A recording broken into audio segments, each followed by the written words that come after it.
I'm Matt Stewart and I'm down here in Somerville on the Mornington Peninsula to check out the Chief's Son Distillery. I'm gonna go have a chat to Stuart now.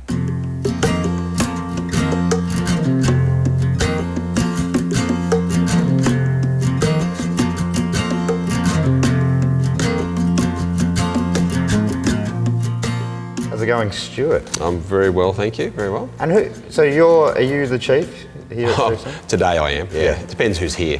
I'm co-founder, owner and distiller here at Chief's Son Distillery, along with Naomi, my wife, who we've been together for 29 years. The concept of the Chief's Son is actually our name flipped around. Right. So Macintosh, or VIC in Scottish Gaelic, actually means son of the chief. Right. So hence when we named the distillery, we flipped it around to be Chief's Son Distillery. And that goes back quite a few centuries. It does, yeah. That's why it's all our base products are called 900 something, 900 standard, 900 pure malt, and because it was in the early 1100s that the King of Scotland, or the Chief of Alba, as he was at the time, he awarded our family a battle honour for fealty in battle, over 4 successive kings. Right. So that Vic Untashik, son of the chief, meant you were the son of the Chief of Scotland. So we've reflected a lot of that family heritage and lineage through the design. Where did it all begin for Chief's Son? The short version is I bought the whiskey, but Dad won the trip. Right. So and what was the trip? It was one of those 25-word competitions, why you should go to Scotland. Dad wrote these amazing words. He wrote, "My grandparents passed the love of whiskey through my parents to me. I want to make sure my children pass it on to their children." Right. You know, probably about halfway through the trip, I really thought about what Dad had written.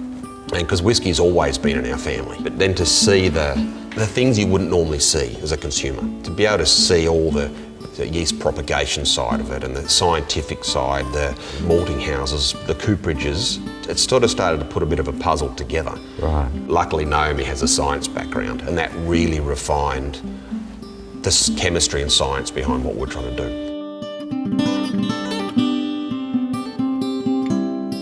So we designed the distilling system, and that's where it all starts, to be honest. So little things, so we run an electrically fired still. It means that this still gets hotter than most commercial distilleries. Instead of just heating the whiskey wash to extract the alcohol, we actually cook it.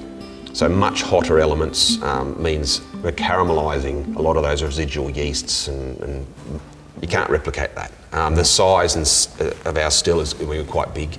It's a 4,000 litre still, but everything about it, the design of the swan neck, we have a down-facing line arm. It means that our whiskey comes out very big and oily, and that's what we wanted to create. So the whole design of a distillery is about creating the style of whiskey you want. But so it's where you can't replicate someone else's whiskey.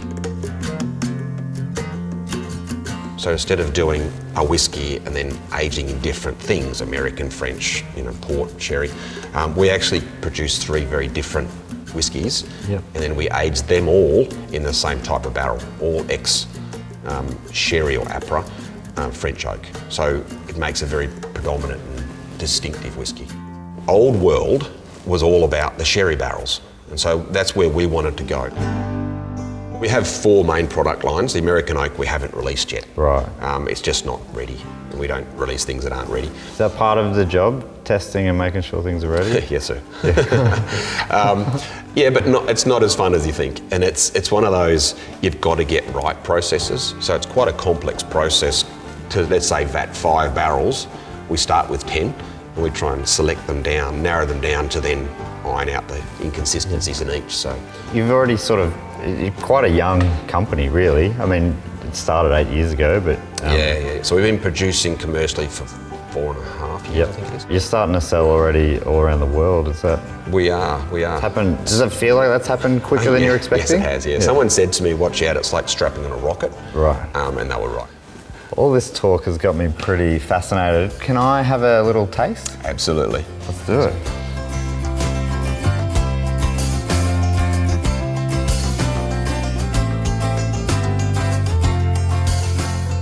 Stuart's taken me up into the tasting room. Stuart, what have you got for us here? We got the whole family of whiskey here. So we've got our two strengths, 45% and 60. Yep. So we've got the 900 standard, the 900 pure malt, and the 900 sweet peat, and then they're big brothers, if you like, at the higher strength. Right. We'll get onto those a little bit later. Yeah, I'd love to meet the big brothers.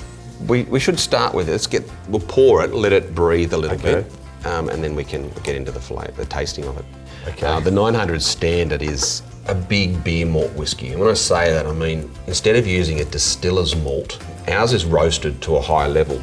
So this is our base malt that we use. Yep. It's a very biscuity, so it's essentially roasted at a higher temperature. So we lose the sugar, but it creates more of a flavoursome. But with this one, we also put a small percentage of Highland peated malt in it. Yeah, right. That peaty smell. Takes you back in history, doesn't it? When we put those two ingredients together and distill them down and put them on French oak, we get this more toffee caramel kind of twist at the back. Right. The French oak is a very resinous timber. There's a lot of sap, if you like, or oak. I've always said that about French oak. Exactly. Very resonant. Very, very resonant. But it imparts a lot of those sappy characteristics very early on. Yep. So this whiskey's 3.5 years old. It picks up these sort of rum and raisins kind of chocolate flavour, but it's also your grandmother's Christmas pudding. All those sort of sherry tastes and stewed stone fruits and stuff. So before you try that, Slangebar. Slangebar.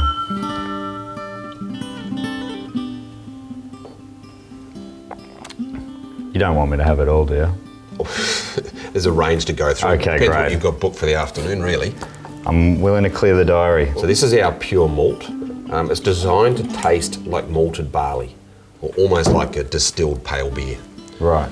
It's a very clean spirit, and I think you'll find it tastes a lot like malted barley.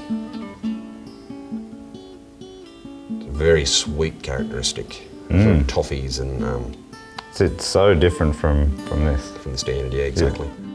But it's got that biscuity taste to it as well. That really prominent malted barley taste to it. Do you have people like me nervous about saying the wrong thing when they come in here? Well, no, we normally have a sheet like these that tells people what they should say. Not so much, but because actually, I was just thinking this is uplifting.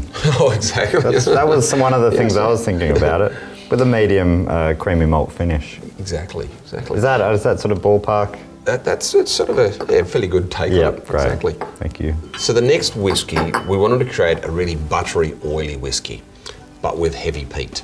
Okay. So this we call 900 sweet peat. So have a little try of it first at 45%, and then put a little bit of water in it, because it really opens this whiskey up and creates a more peaty, sweeter kind of whiskey when you do that. Oh yeah. Now, if we do this, even that. Yeah, right. It's funny how water can make it have more flavour. Yeah. Well, it basically, when the alcohol's too high, it masks the flavour. Right. Whereas what we're doing, we're just getting lower, closer to that sort of 37% alcohol, when you can start to taste all the characteristics of the whiskey. Yep, that makes sense. With the barrels, I mean, you've got this piece over here. I think that might be a cool thing to have a look at. Oh, these are amazing, these things. Basically, on a hot day, pushes the alcohol, expands and pushes it through the carbon, which helps to clean it, and then into the old sherry and old oak. And then on a cold night comes back. So it's breathing life into it all the time. And it changes dramatically the profile from that to that. Yep. But we're trying to make sure this cask is the same as the next, so hence we're always vatting them. Feels like you're lucky to have a scientist on the team. Yes, always. There's a lot of science in it, but there's a lot of art as well. Yeah. Like it's getting it consistent and getting it out of the barrels. I mean, we say science gets it into the barrel and art gets it out. Thanks so much for having us here today. Absolute pleasure. It's been a real pleasure. If you had to, could you pick a favourite child? we produce a spirit we want to drink. Yeah. And so we like all of them. Well, thanks so much for having us, Stuart. Absolute pleasure. Cheers. Mate. Cheers.